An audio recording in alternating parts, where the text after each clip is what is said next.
Isang mapagpalang araw po mga kalingap, magandang araw at magandang gabi. Kamusta po kayo? Sa mga viewers at listeners at mga solid na supporters po dyan ng EDSI at mga kababayan nating OFW na patuloy na sumusuporta at nagmamarathon po dyan sa kalingap. Mega love shoutout po. So meron nga tayong pag-uusapan about nga po dito kay Pedro laban kay Beyonce at nilait-lait niya itong si Beyonce mga kalingap.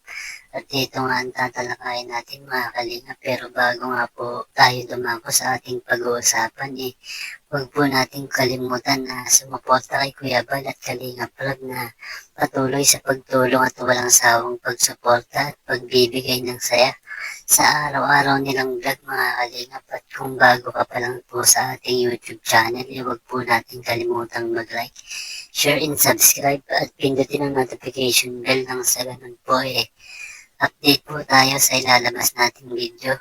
At paalala mga kalingap tapusin muna natin ang kabuang video bago po tayo magbigay ng opinion at komento. At so yun mga kalingap, pag-usapan niya po natin itong issue about niya dito sa bumabati ko sa tunlait dito kay Beyonce na ito nga si Pedeng mga kalingap.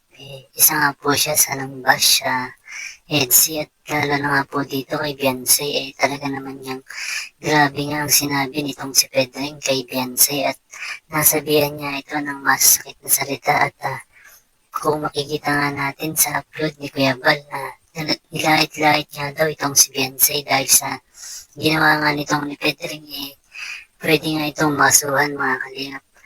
Alam naman natin na kapag nagpatuloy pa nga ito hindi magtatagal mga kalingap sa kulungan babagsak itong si Pedring. Ganun pa man mga kalingap unang-una nga po napakabait at napakabuti nga itong si Beyonce at kung sa itsura naman po masasabi nga natin na napakaganda nga itong si Beyonce mga kalingap. Para nga masabihan at talagang hindi nga nito deserve na masabihan ng ganong masasakit na salita mga kalingap. Bukod pa nga po dyan na mga kalingap kung sino pa nga yung naninira sa tao yun pa nga ang kabaligtaran at makikita nga natin na isang matanda na nga itong si Pedring mga kalingap kung kailan pa nga ito tumanda sa labas ang masamang pag-uugali nitong si Pedring. Pagkus ganun pa man mga kalingap maling-mali nga ang ginawa nitong si Pedring dahil sa ginagawa niya nga mga kalingap maraming tao ang magagalit.